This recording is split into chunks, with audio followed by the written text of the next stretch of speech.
Okay.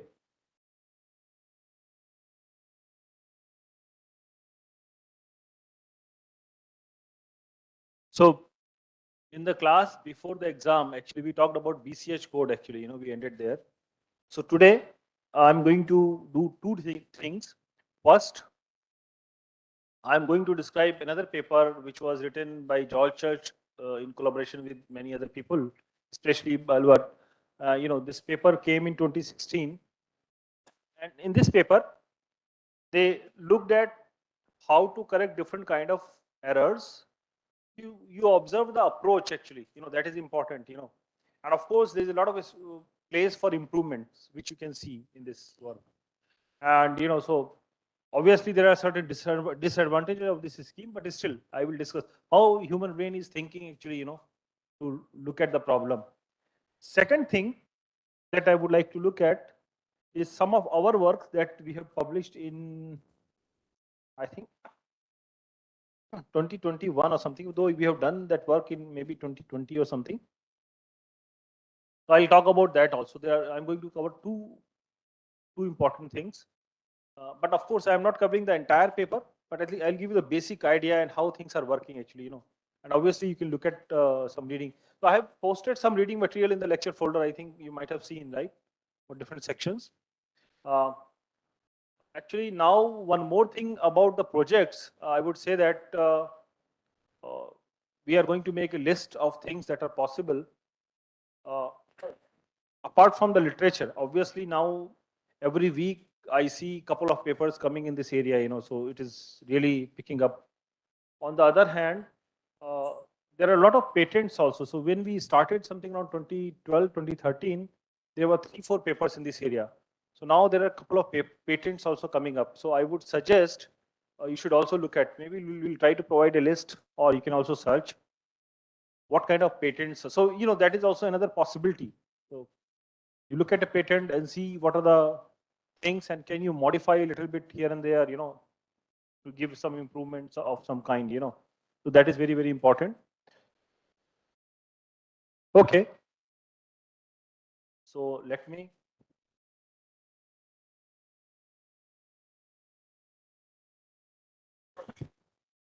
So this lecture, I'm going to talk about this. After that, actually, I'm going to cover, in the next lecture, I'm going to cover two important uh, schemes. One is fountain codes, which are very, very important. So that codec is very important. This is the year in 2017. And then there is another recent work in 2022, actually, which is on yin yang codec, so that is also an important thing. So you will see that they are very important in certain aspects, and depending upon the application, one can tweak the things here and there, right? So this is something very, very important. And also from the point of view of codec, I could find 3 simulation platforms right now. I have posted 2 in the WhatsApp group. I think you might have seen, right? One more is there. So people are developing these kind of simulation platforms where you can actually see what is happening. So maybe this is also something that some of you can look at it to develop a platform by looking at certain things. So maybe you can, rather than looking at all codecs, the important ones one can pick up and see, which one is performing better actually.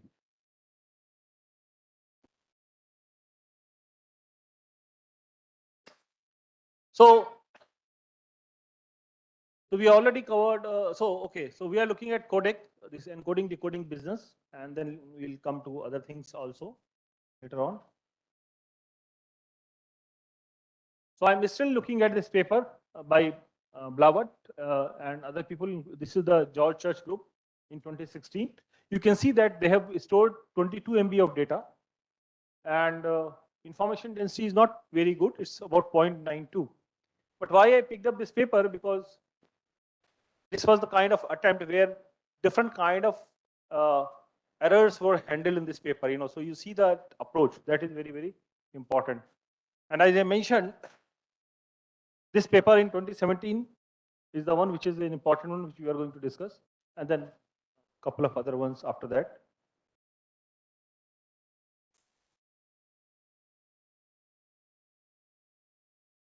So again, Just recalling from the last lecture that we have different kind of errors: insertion, deletion, substitution, homopolymers, secondary structure formation, specifically hairpin like secondary structure formation, right? Or mismatch hybridization. But mismatch hybridization is part of DNA computing, but not for DNA storage. But anyway, sometime. Okay, so our goal is to design a large set of DNA strands which are sufficiently dissimilar. So this satisfies certain constraints.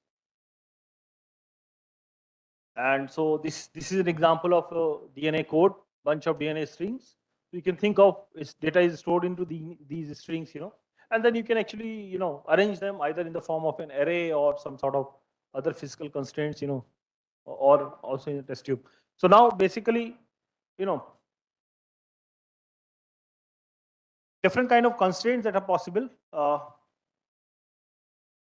Timing constraint, that all these strands should have at least certain threshold timing distance, right? Then reverse constraint, as I mentioned, that with respect to the reverse, the constraint should be there, right? So basically, the set should be closed with respect to reverse. This is the simplification of the whole process.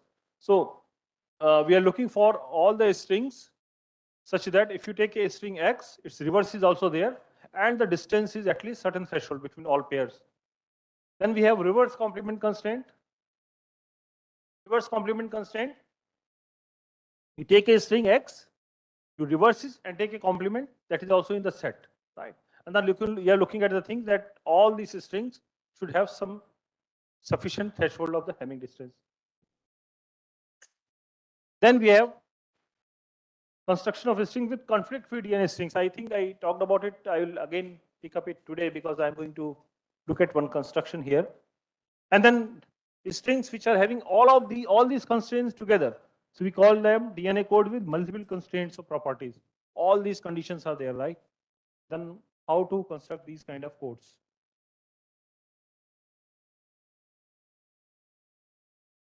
So as you can see that there are Hamming distance constraint, reverse constraint. So this is a general thing, which is written: reverse complement, GC content, melting temperature, and free energy. I will talk about these things later on in more details.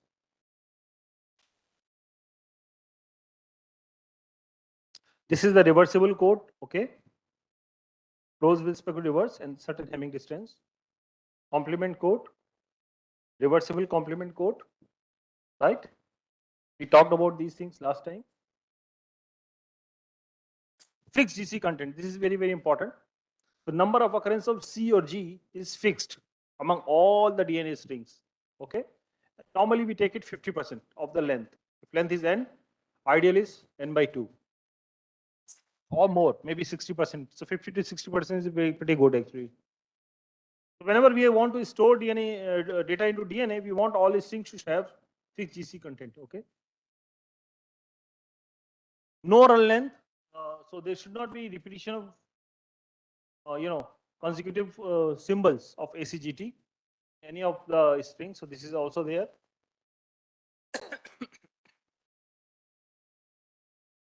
Conflict free, there should not be repetition of block of certain size over ACGT, right? So block of, so we say that, for example, this is a kind of generalization of the homopolymer free. So you see that in this string example, A is repeating 5 times, right? So this is a homopolymer, occurrence of homopolymer. So we want to create strings where this kind of repetition of single bit is not there. Then we were generalizing that idea and saying that DNA string with no consecutive repetition of DNA blocks of some fixed length. So for example, this is string ATCGT is two conflict-free DNA strings. So it's free from consecutive repetition of DNA blocks of length 1 and 2. So these are blocks of length 1, ACGT. There is no repetition of A or C or G or T in the string. Also, there is no repetition of all these 16 2 bits in the string, right? So this is 2 conflict free. So we can talk about L conflict free. When we are looking at all possible strings of size L, they are not repeated. Okay. So this is the key idea. So once a string is L conflict free, It's reverse complement, and reverse complement strings are also L conflict. This is a simple observation that you can see. Now I think I'm going to focus on this topic because I show you how to construct these strings. This is the definition given by us actually. So we gave this definition because we observe that repetition of any kind creates more deletion errors. So in order to avoid deletion errors, we want string should have this thing. So now in fact recently some more work has been done on our work, what we have done. People are working on it further. And structure free, so especially you can focus on hairpin formation, but there are other kind of secondary structure formation, loop, junction, okay, bulge, all kind of things, and hairpin, those should not be there. So as I mentioned, there are two popular softwares, Zucker and Vienna package. Those are available through which you can actually check whether the string is secondary structure free or not. You can enter the string of ACGT and it will fold. So the algorithm is based, it's a thermodynamic algorithm, thermodynamic based algorithm. So it will tell you. So I mean, the one thing is that this software works very good for a smaller size, so 100, 120, 150. For a longer strings, again, there are issues, okay? Sometimes the prediction is good or bad. So, this knowing the structure of DNA or RNA string is a very, very important and open problem, or I would say that it's a very, very important problem. And so, given a string of RNA, how it will fold. You should know that most of the RNA viruses, like your COVID-19 or HIV, so people wanted to find out the secondary structure because it is through this structure these viruses interact with the other biological machinery. Okay, so knowing the structure is very, very important. And so HIV was, once the HIV RNA secondary structure was known, it was published as the front cover of the Nature. It was such an important discovery, right? So for COVID, I am not sure whether I don't think for COVID RNA secondary structure has been discovered yet. So it's interesting thing. Look at any virus and see how it folds into which structure. Can you write a program which will predict? So it's a challenge for a computer scientist, right? Write a program which will say that this is how it will function. So once you say the structure is like this, that means it will function like this, right? It's a very, very important thing. So one aspect, but for computation purpose, I don't want this thing to fold like this. Otherwise, there will be a problem in the computation, right? So we want to avoid. Okay. Okay, so now I'm going to discuss this paper which was written by George Church Group in 2016, forward error correction mechanism.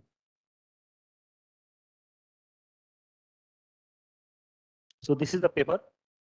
I think it was published in a conference proceeding or something, a special issue of a conference. Okay. So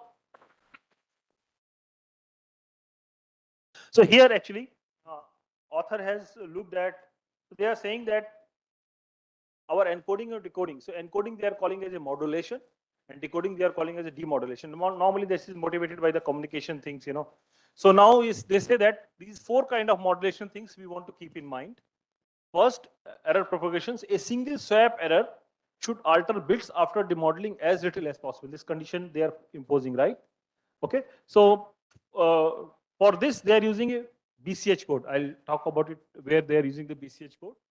Second, run length limitation, and of course the second constraints. After that, many work has been done. I think I talked about this earlier also. A sequence of more than 3 identical nucleotides may cause difficulties during sequencing of the oligos, right? So the repetition, normally 3 is allowed. More than 3 is a big problem, right? Of course, if there is no repetition, it's a very good thing. But even if you are able to construct something with, so we have some trade-off available that up to 3 bits you can repeat in ACGT, okay? Then insertion deletion errors. So these two error types are quite common for today, so we need detection or correction mechanism for insertion deletion. In fact, later on I will talk about VT codes. VT codes are very beautiful codes, so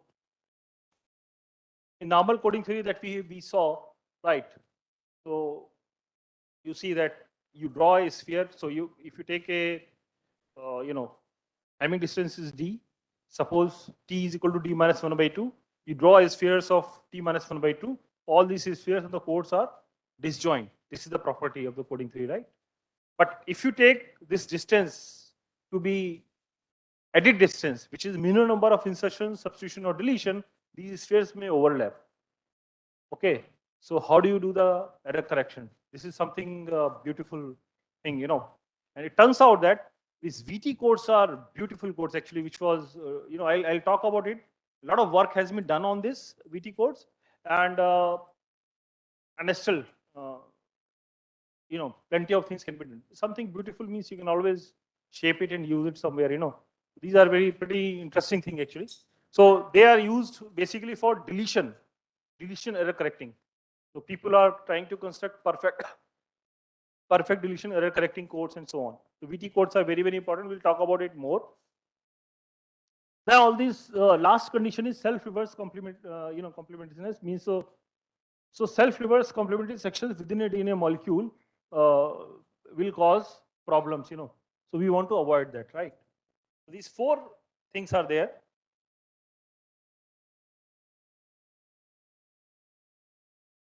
Now let us look at their scheme. You see, this is not very solid mathematically, but at least it is working. So what they have done, you look at a byte string, right? So we have 8 bits are there. How do you map these 8 bits? So first 3 bits are mapped to ACGT as per this table. So overall, this scheme maps 8 bits into 5 nucleotides. Okay.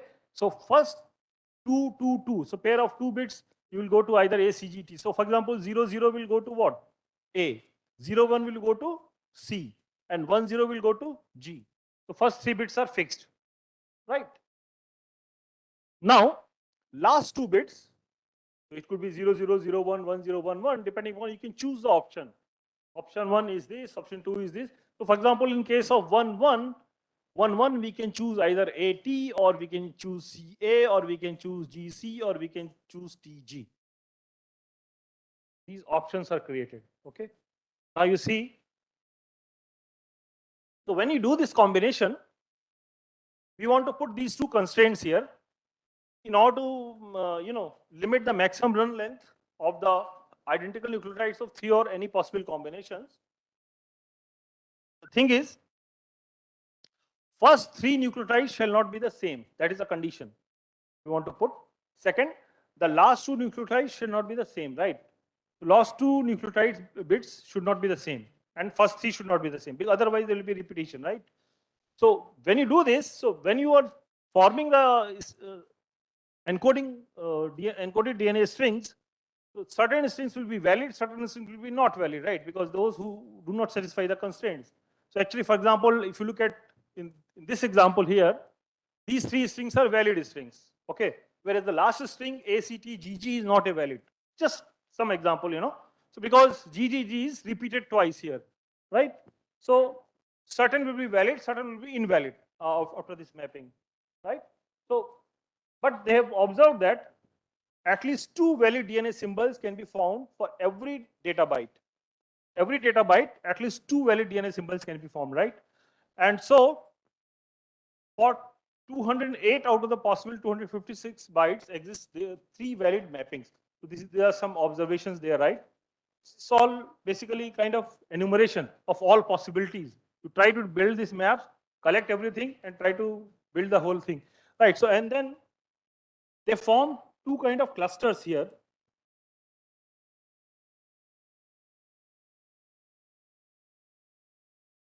So they are forming 3 clusters here: cluster A, cluster B, cluster C.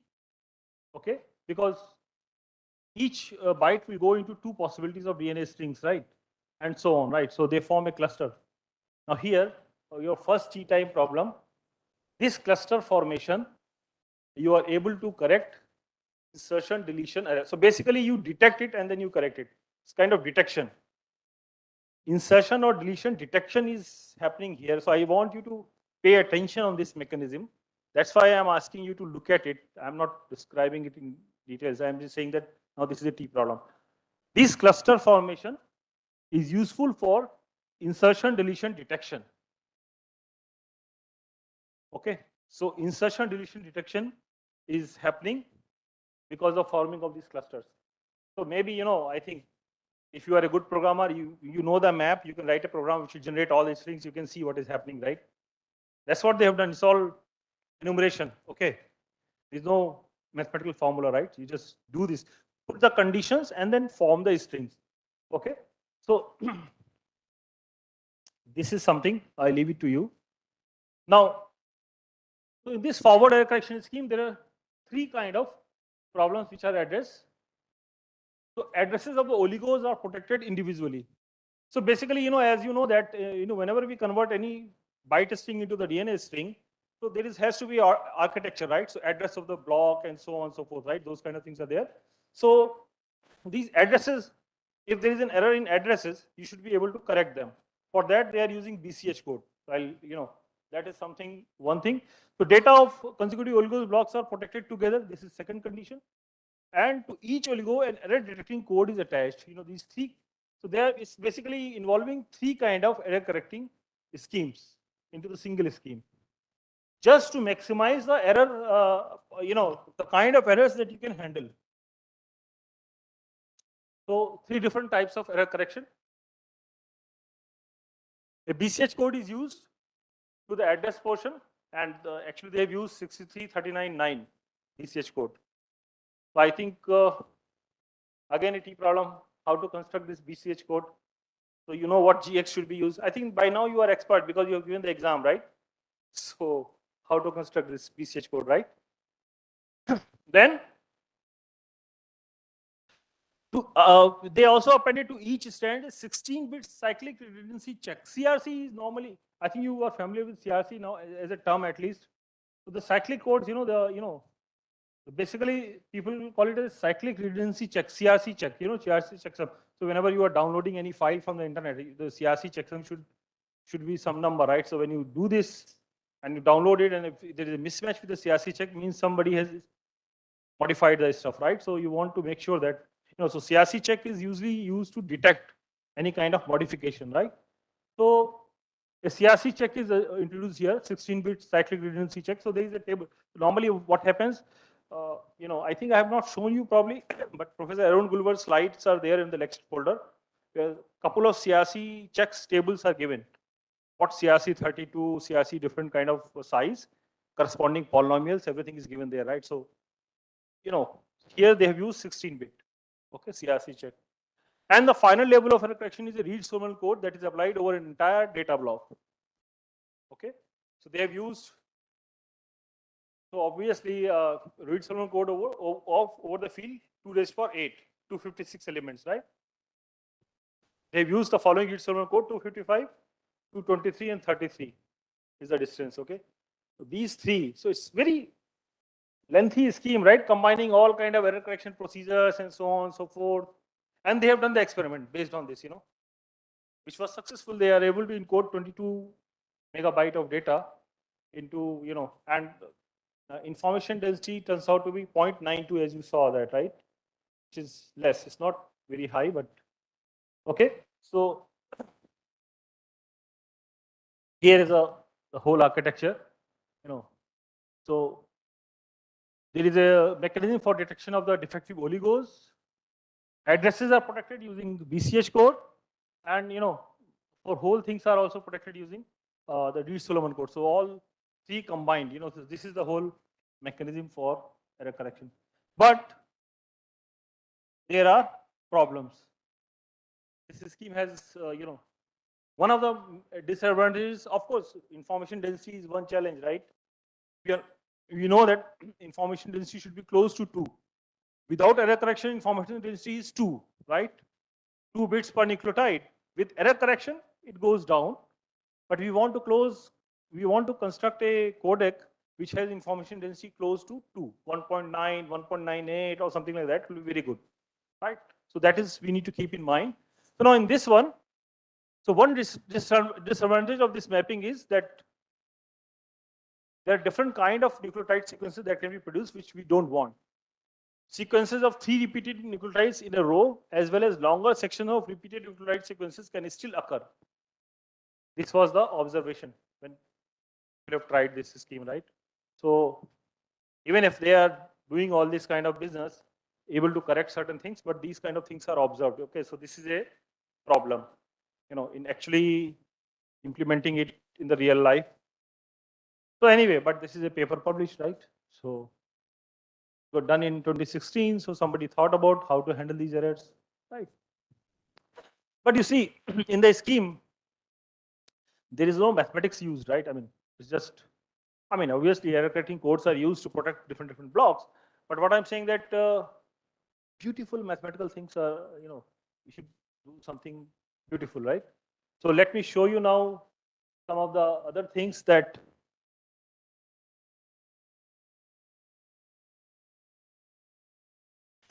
we have looked at.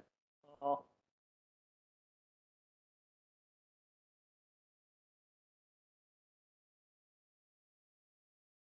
so again and again, I was asking this question, and again, I'm asking this question to you also. I go by the first principles, so I looked at the Goldman things, binary strings converted into DNA strings such that homopolymer constraints are not there, right? So I asked this question, I gave this question to my students like Krishna Gopal Banerjee and Saurabh, that this connection was there from ternary to ACGT. If you remember, when we talked about Goldman scheme. So the question is, so one way is, of course, if you look at carefully the Goldman scheme, the chunk architecture was fixed for each things. It was 117 bits. So 117 nucleotides are used for every block. So that means because of that fixed architecture, fixed coding, there was a problem. Can correct errors, but there are a lot of problems. As I mentioned, when we implemented that, we realized that more than 500 MB data you cannot encode with that file. There are a lot of issues, right? So we modified it in other way, and there are people who have modified it with variable Huffman coding. So basically they are using variable architecture. People are trying that scheme. They are implemented it also in Europe. But anyway, but I will show you something based on. So we have done something on the Gole code, right? Which you remember. So which was, if you remember this, ASCII characters mapped to these strings, ternary strings. Okay. So this is from using Gole code subcode, ternary Gole code, and I'm just recalling this picture. So now our observation is that this map here is going to give you this repeating bits, right, of ACGT, homopolymer, non-homopolymer strings. So we asked this question, can we change? So right now we are doing from ternary to this ACGT. Can we do from binary directly to ACGT? And the answer is yes. I will show you what are the properties there. And so not only we are protecting single bit repetition, but we are also producing conflict-free strings, basically of certain blocks. Even certain blocks are not repeating. So that can be done.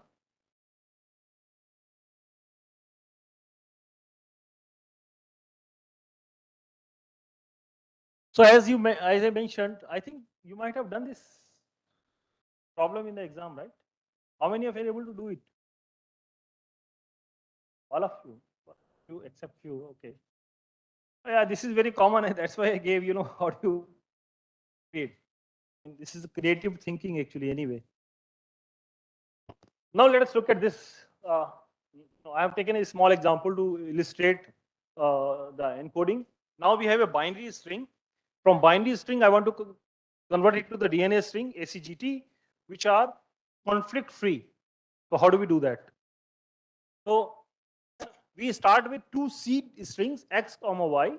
So x is of some size, say L, y is also of some size L. You can assume that x and y are two strings of ACGT. So x and y are strings of length L over ACGT, and they are distinct. X is not equal to y. Okay. Now I am defining a map F from symbol 0, 1 to, based on this x comma y, we have this set x complement y complement.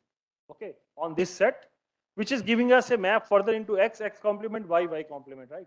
So taking a bit here, taking something symbol here, producing a symbol there, right? This is the map. So now the similar idea of the Goldman thing, what we are doing here, there are bits 0 or 1, right? You can assume previous nucleotide. So first nucleotide. So when I want to encode this 0, 1, 1, 0, I look at the first bit, which is 0. So I can take anything. So for 0, I can take previous nucleotide block as x. I can take x complement. I can take y. I can take y complement. Doesn't matter. Take any one. Okay. So here we are taking x. So 0, I'm assuming previous nucleotide is x, right? So basically, okay. Basically, 0 with y complement will give you x anyway. So this is x. The first one is x actually, right? 0 with y complement is x. Okay. The first one is x. Next, I look at 1. Now 1 is here and x is there. So we'll get y complement, which is here, the second one. Right? Now y complement is there. Now the next bit is 1. So 1 with y complement will give me what? 1 with y complement will give me x complement. We have x complement here, right? Now so now we are left with 0. 0 with x complement, 0 with x complement will give me y complement, which is this, right? So now we have x, y complement, y complement. And since x is CG, y is AT, I mean the corresponding map is like this. Okay, and so we have the string like this. This is the beautiful map, right? We call it non-home polymer map, right? Which is converting binary string into the ACGT string. Okay. The first starting point is random, right? You can pick up anything, right? And then you do this encoding. So now this encoding. So in order to construct more error correcting capabilities on the DNA strings, I want, as you know, we want the distance should be large, as large as possible. So we wanted a mechanism to define a new kind of distance on the binary strings. Okay, not the Hamming distance, some new kind of distance. So once we have a code or binary code, we take that distance, we compute that distance for the code and map using this string, and then we will get a good code, with high distance over the DNA string. So that is the key idea.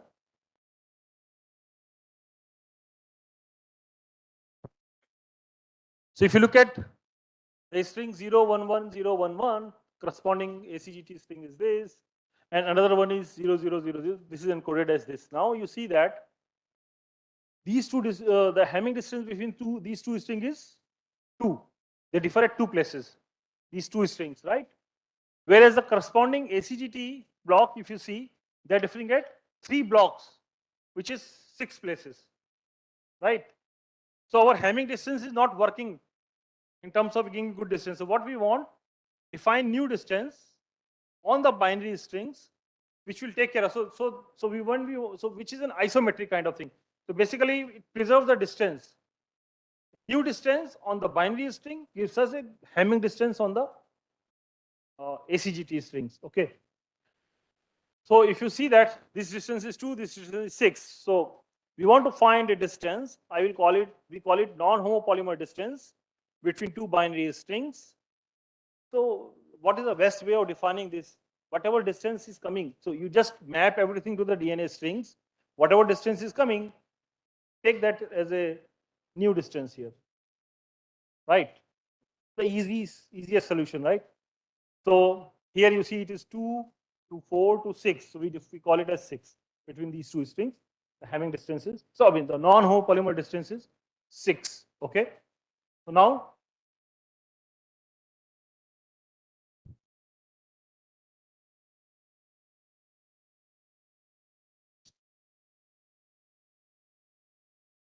so basically, in fact, I'll show you a formula also how to compute this, which is 2 times 5 minus 2, which is 6. Okay.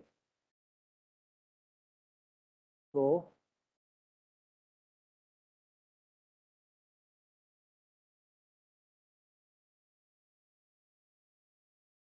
So 2 plus 2 plus 2, which is 6, 2 times 5 minus 2. So basically, there is a result. I'm not going to prove it. For positive integer n and L, if there are two binary strings, A is equal to A1, A2, AN, and B is equal to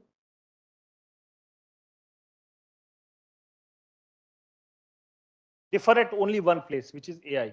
Okay. And the corresponding strings are this and this. So suppose two binary strings differ at one place, the corresponding DNA strings will have Hamming distance. So basically, is L times n minus I plus 1. You can try to prove it. Of course, this proof is given in the paper, which you can look at it, right? So this is the formula for distance if they are differing at one place in the binary. Okay. First of all, once we define some distance, we need to show that it is actually a distance, right? So all the three properties. So that proof is also given in the paper to show that it is actually a distance. Okay.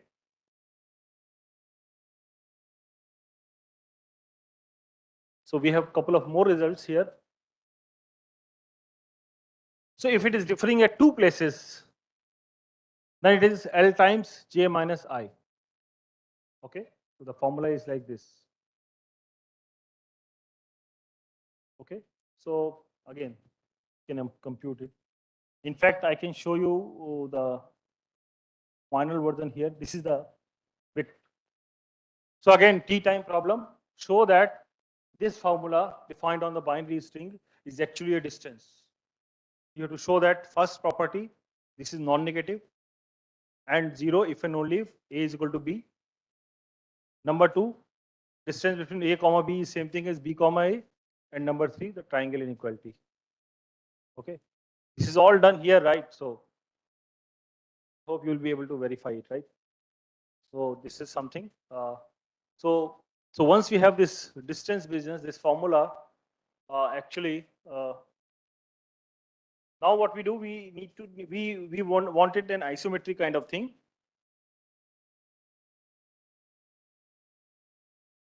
By the way, again, I don't like this formula. So maybe you can simplify this. Do you think you can simplify this formula for this distance? This is something, whichever is given. This computation of this distance, do you think you can simplify it? That is also another interesting thing, okay?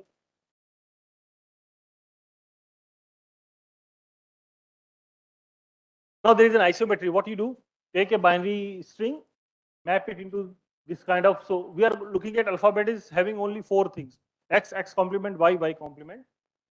And if you consider this set B, depending upon what is the choice of n, is positive odd integer or even integer, which is actually cross product of this comma this. So you can compute how many things will be there. So basically, from a binary space with non-homopolymer distance gives you an isometry from this set B with Hamming distance.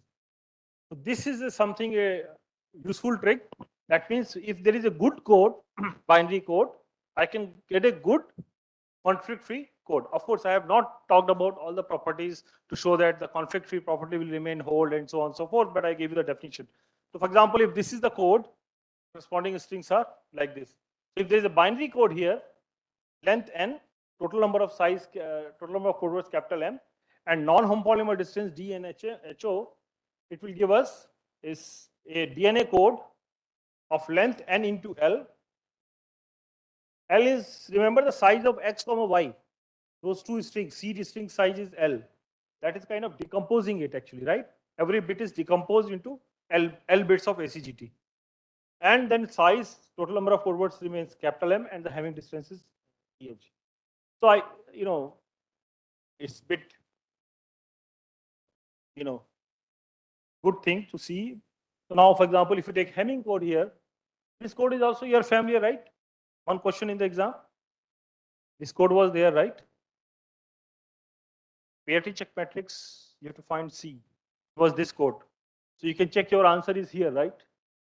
743 Hamming code. So from this Hamming code, if you take X is this, Y is this, you get these strings. So you get actually a code with length 21, total number of code was 16, and distance is 6. This is 5 conflict-free code, and having reverse complement, GC content constraints, all satisfied in these strings. These are useful for data storage, data storage, right? So you can do the same thing with the repetition code, Hamming code, Reed-Muller code. I have not talked about Reed-Muller code, right? But that is an interesting thing. Nordson-Robinson code is a binary nonlinear code, beautiful code actually, and Gole code. Everyone will give you DNA code, right? So you can do this mapping, binary to. So the question is, can you consider? So we saw a mapping from binary to ACGT with non-homopolymer properties and conflict-free properties and so on. We saw a mapping from ternary to ACGT. What about quaternary? What about 5 symbols? Do you think that will there will be? That's an interesting question to observe. Okay, so what will happen in that case? Can you construct a map which will have these properties, right? Something for you to ponder actually.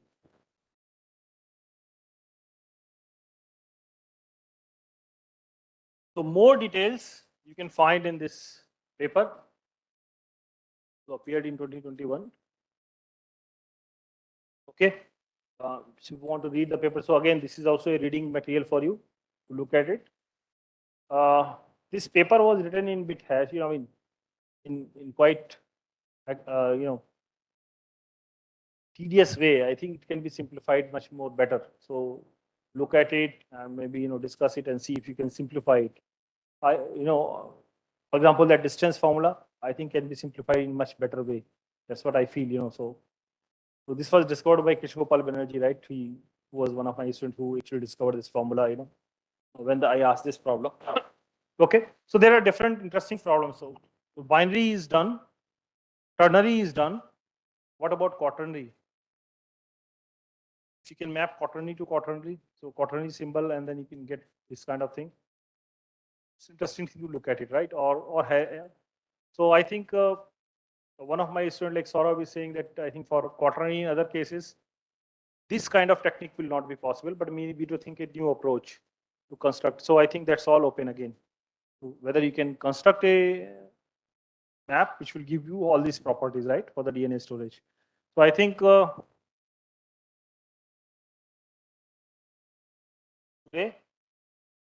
So we have covered up to how much? I think yeah. So I will cover 2 more codecs which are important ones, and then of course in terms of mathematical theory, there is a lot of interesting stuff. I covered till now whatever is the initial days, the initial things were there, how people have thought about it, and then later on we'll talk about you know, after 2 important codecs. Then we'll also talk about synthesis and sequencing technology, because that will give you an idea of the kind of errors that are happening. So this will motivate you as an engineer to think about a new solution mathematically or algorithmically. What is the possibility, right? Then we'll talk about rewritable storage and cryptography and so on, you know. So still we have enough time, right? Any question? Okay. Thank you.